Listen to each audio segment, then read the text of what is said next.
Creatives, community, and kind folks. Today, we are going to go over trolls. Yeah, we're going to shape our world based on classic fantasy Dungeons and Dragons trolls and find a little hidden nugget in trolls and see exactly what it is about trolls that kind of makes them a little more adaptable than even human beings. So let's get into it.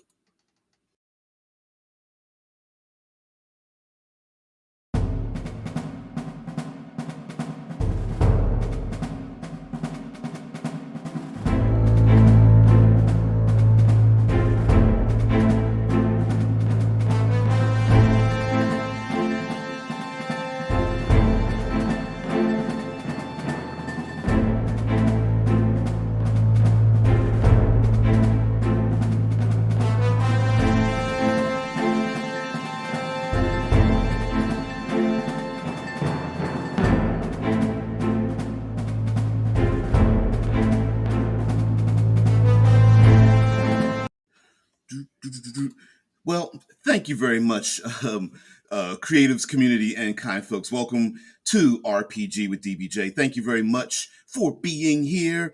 Of course, the show goes live on Twitch and YouTube, so please join in as well. We also have a Discord server. Everything you need to know is down below. But let's get into our subject for today. So, in our world building series, we like to take something mundane or common or maybe something that we haven't uh, um, deep dived into and use that and expand that and use it to create a world. And sometimes we go a little bit unreasonably deep, but that's why you're here anyway. So for the next hour, sit back, relax, and please take part in the show when it goes live. All right, so we're going to talk about trolls.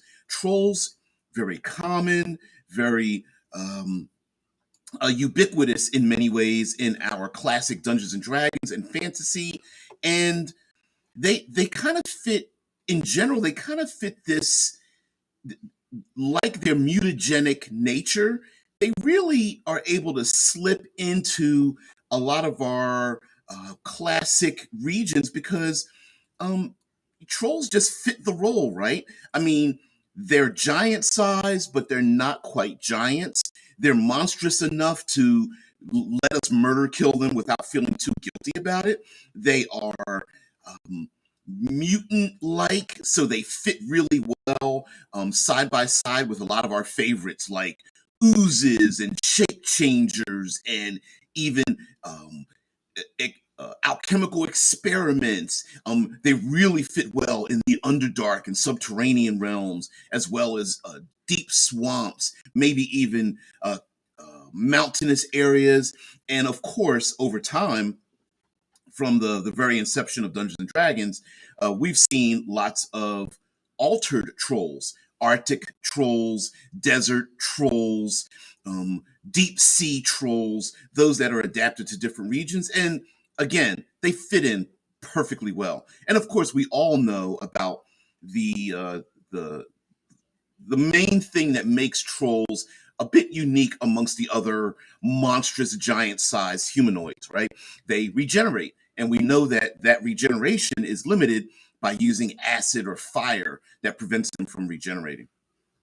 And trolls, like, they also have this like in built in, I would say, societal limitation. We don't often see or even design armies of trolls. They're not very organized, but having them in groups, larger groups, really fits into their role playing concept, that narrative. Also, they have just enough intelligence to make them conversationalists without being too deep. So as a narrator, dungeon master, storyteller, you can kind of throw them in. They can be comedic if you want them to be. They can be very threatening. They also make pretty limited lieutenants. You could put trolls in charge of smaller, less able-bodied creatures like especially kobolds and goblins. So they really fit in. They really get in where they fit in, and it's pretty amazing. Oftentimes we see here are some images of trolls, usually green skin, molted, often having like pus swords and not being too attractive. Also, if you want to make it very bestial, pretty easy to do that as well.